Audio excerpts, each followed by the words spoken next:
கடந்த சில நாட்களுக்கு முன்பு பிஜேபியை சேர்ந்த அலிஷா அப்துல்லா என்கிற பெண்மணியை 2 பேர், இந்த திருச்சி சூர்யா, முக்தார், இவங்க 2 பேரும் எந்த அளவுக்கு கீழ்த்தனமாக, தரைக்குறைவாக, ஆபாசமாக அந்த பெண்ணுக்கு பிறந்த குழந்தையை வைத்து எந்த அளவுக்கு கொடூரமாக, கேவலமாக பேச முடியுமோ அவ்வளோ கேவலமாக பேசினானுங்க. அந்த குழந்தை அண்ணாமலை அவர்களுடைய ஜாடையில் இருக்கு அப்படின்னு எல்லாம் மீறி இவங்க பேசின காணொளி சமூக ஊடகங்களில் காட்டுத்தீயா பரவுனதை அடுத்து பிஜேபியை சேர்ந்த அலிஷா அப்துல்லா காவல் நிலையத்தில் புகார் அளிக்கிறாங்க. இவர்கள் மீது தக்க சட்ட நடவடிக்கை எடுக்கணும் அப்படின்னு சொல்றாங்க. முதலமைச்சர் விஜய் அவர்கள் விரைந்து நடவடிக்கை எடுக்க வேண்டும் அப்படிங்கிற கோரிக்கையும் முன்வைக்கிறாங்க. அதன் அடிப்படையில் திருச்சி சூர்யா அவர்கள் முதல்ல கைது செய்யப்படுறாரு. அதுக்கப்புறம் இந்த மோடுமுட்டி முக்தார் அப்படிங்கிறவன் ஓடி ஒளிஞ்சிட்டான், எங்க இருக்கான் அப்படிங்கிறதே தெரியல. இந்த முக்தாரை திருமாவளவன் அவர்கள் காப்பாத்துறாரு. விஜய் அவர்களுக்கு அழுத்தம் கொடுத்து முக்தாரை கைது செய்ய வேண்டாம் அப்படின்னு சொல்லி ஒரு கோரிக்கையை வச்சதுனால முக்தாரை மட்டும் கைது செய்யாம இருக்காங்க அப்படிங்கிற ஒரு கேள்வி சமூக ஊடகங்கள்ல எழுந்தது. அதற்கு பதில் கொடுக்கிற மாதிரி முக்தாரை பெங்களூர்ல வச்சு கைது செய்திருக்கிறது தமிழக காவல்துறை. இப்போ முக்தாரு மற்றும் திருச்சி சூர்யா 2 பேரும் உள்ள களிதான் தின்னுகிட்டு இருக்காங்க. ஜோடியா உட்காந்து, வெளில எப்படி ஜோடியா உட்காந்து வாய்களையே பேசினாங்களோ இப்போ ஜோடியா உள்ள உட்காந்து கம்பி எண்ணிட்டு இருக்காங்க அப்படிங்கிறது தான் அவர்களுடைய இன்றைய நிலை. அவர்கள் இருவர் மீதும் குண்டர் தடுப்பு சட்டத்தின் மீது நடவடிக்கை அப்படிங்கிறதையும் விஜய் அவர்களுடைய அரசு எடுத்திருக்கிறது. இதுக்கு உண்மையிலேயே விஜய் அவர்களுக்கு ஒரு பாராட்டு அப்படிங்கிறத நம்மளால தெரிவிக்காம இருக்க முடியல. ஏன்னா இப்படிப்பட்ட ஆபாசவாதிகள் மீது வாய் இருக்கு அப்படின்னு அடுத்தவனோட வீட்டை, பெட்ரூமை எட்டி பார்த்து நாக்கு மேல பல்ல போட்டு யாரை பத்தி வேணாலும் அவதூறு பேசலாம், கேவலமா பேசலாம் அப்படின்னு இவனுங்க வாய்க்கு வந்ததை அடிச்சு விட்டுட்டு இருந்திருக்கானுங்க. அது இந்த முக்தாரு அப்படிங்கிற மானங்கட்ட பயலாம் தொடர்ந்து நாம் தமிழர் கட்சியினுடைய தலைமை ஒருங்கிணைப்பாளர் சீமானவர்களை விஜயலட்சுமியோட சேர்த்து வச்சு கட்டுக்கதைகளை கட்டி இல்லாத பொல்லாத சொல்லி வாய்க்கு வந்ததை பேசி பெரிய பெரிய அரசியல் கட்சி தலைவர்களுக்கு தொடர்ந்து அவதூறு பரப்புறதையே ஒரு முழு நேர வேலையா வச்சிருந்தான் இந்த முக்தார் அப்படிங்கிறவன். அதே போல விஜயையும் விட்டு வைக்கல. முக்தார்ன்றவன் போடுற தம்ப்நெயில் டைட்டில் எல்லாம் வெளியில சொல்லவே முடியாது. விபச்சாரத்தில் விழுந்து கிடக்கும் விஜய், காப்பாற்ற துடிக்கும் எஸ்எஸ்சின்னு விஜய் அவர்களுடைய போட்டோவை ஜட்டியோட விஜய் நிக்கிற மாதிரி போட்டு வச்சு கேவலமான எடிட்டிங், அசிங்க அசிங்கமா, கொச்சையா, பச்சையா அரசியல் தலைவர்கள் குறித்து பேசுறதையே ஒரு முழு நேர வேலையா வச்சிருந்தவன் தான் இந்த முக்தாரு. இவங்க மேல குண்டர் சட்டம் போட்டதை நம்ம வரவேற்கிறோம். இந்த திருச்சி சூர்யா அப்படிங்கிறவெல்லாம் ஒரு படி மேல போய் சவுக்கு சங்கருக்கு HIV பாசிட்டிவ், எய்ட்ஸ் இருக்கு, அவனால பல பெண்களுக்கு அந்த நோய் தொற்று இருக்கிறது அப்படின்லாம் சொல்லி பேசினா அதுக்கே நியாயமா பார்த்தா இந்த திருச்சி சூர்யாங்கிற நபர் மீதெல்லாம் வழக்கு தொடுத்திருக்கணும், சட்டம் தன் கடமையை செய்திருக்கணும். ஏன்னா நம்ம திரும்ப திரும்ப சொல்றது ஒரே ஒரு விஷயம் மட்டும்தான், ஆபாசத்திற்கும் கருத்து சுதந்திரத்திற்கும் நிறைய வித்தியாசம் இருக்கு. ஒருத்தன் மேல HIV பாசிட்டிவ் அவனுக்கு அப்படின்னு அவதூறு பரப்புறது, அதே போல விஜய, சீமான தொடர்ந்து அரசியல் கட்சி தலைவர்களுடைய பர்சனல் லைஃப் குறித்து ரொம்ப கேவலமாக, கீழ்த்தலமாக பேசுறது, இது மாதிரி இவங்க தொடர்ந்து பண்ணிக்கிட்டு இருந்ததுக்கு இப்ப இவங்க 2 பேர் மேலேயுமே குண்டாஸ் போட்டது அப்படிங்கிறது உண்மையிலேயே வரவேற்கத்தக்கது. சரி, விஜய் அவர்களுடைய இந்த நகர்வை, இந்த மூவை நம்ம பாராட்டுறோம்.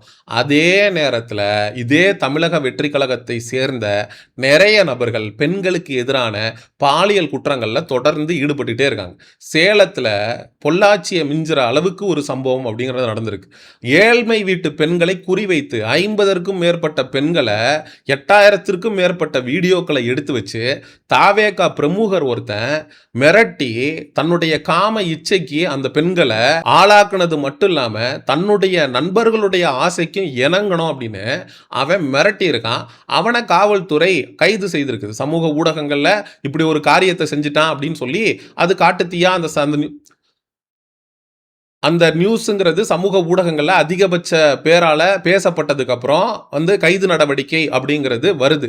கைது நடவடிக்கை ஓகே, 50க்கும் மேற்பட்ட பெண்கள் பாதிக்கப்பட்டிருக்காங்களே, 8000க்கும் மேற்பட்ட வீடியோக்கள் இருக்கு, அந்த நபர் மீது நீங்க ஏன் குண்டர் சட்டத்தை பாய்ச்சல?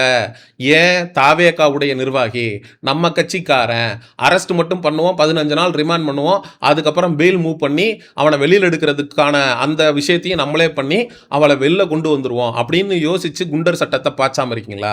இதே போல தாவேகாவில் இருக்கக்கூடிய பயணிக்கக்கூடிய ஒரு பெண், அந்த பெண்ணுக்கு குளிர்பானத்துல மயக்க மருந்து கொடுத்து 2 தாவேகா நிர்வாகிகள் பாலியல் ரீதியாக அந்த பொண்ணை யூஸ் பண்ணியிருக்கானுங்க. அந்த பொண்ணு வந்து காவல் நிலையத்தில் புகார் அளித்ததை அடுத்து அந்த 2 நபர்களை காவல்துறை அப்படிங்கிறது கைது செய்திருக்குது.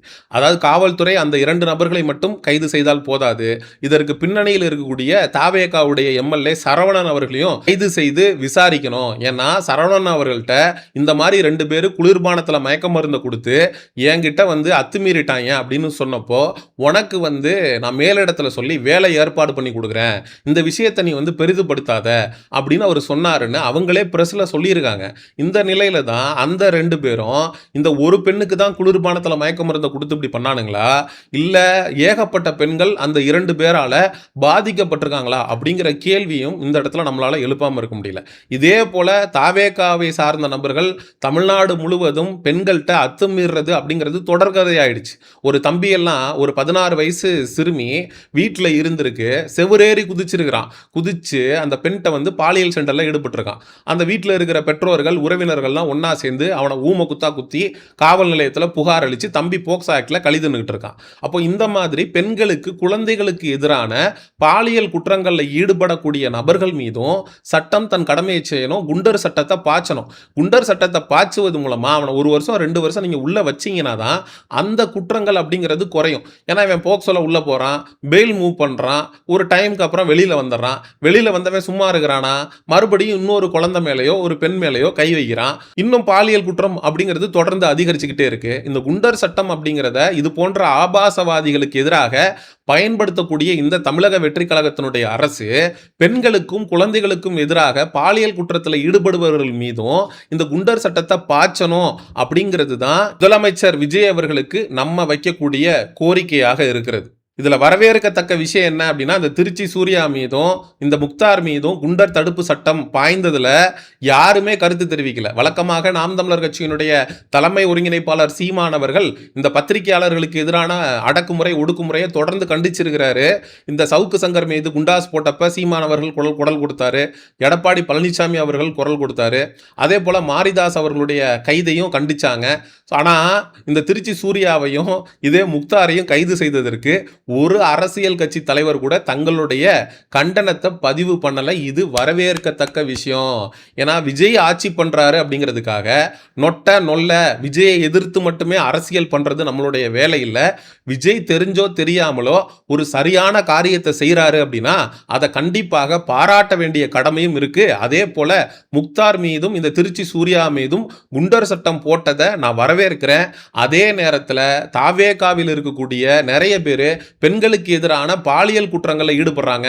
அவங்க மீது நீங்க வெறும் கைது நடவடிக்கை மட்டும்தான் எடுக்கிறீங்க, அவர்கள் மீதும் நீங்க குண்டர் சட்டத்தை பாய்ச்சினீங்க அப்படின்னா அது உண்மையிலேயே வரவேற்கத்தக்க ஒரு விஷயமாக இருக்கும் அப்படின்னு சொல்லி இந்த காணொலியை நிறைவு செய்கிறேன். மக்களாகிய நீங்க முக்தார் மீதும் திருச்சி சூர்யா மீதும் விஜய் அவர்கள் குண்டர் சட்டத்தை பாய்ச்சி இருப்பதை பற்றி என்ன நினைக்கிறீங்க அப்படிங்கிற உங்களுடைய கருத்துக்களை மறக்காம கமெண்ட் செக்ஷன்ல சொல்லுங்க. சமூக நிகழ்வு அரசியல் சார்ந்த பதிவுகளுக்கு செயோனிசம் சேனலை சப்ஸ்கிரைப் பண்ணுங்க. அடுத்த ஒரு காணொலி பதிவில் சந்திப்போம். நன்றி, வணக்கம்.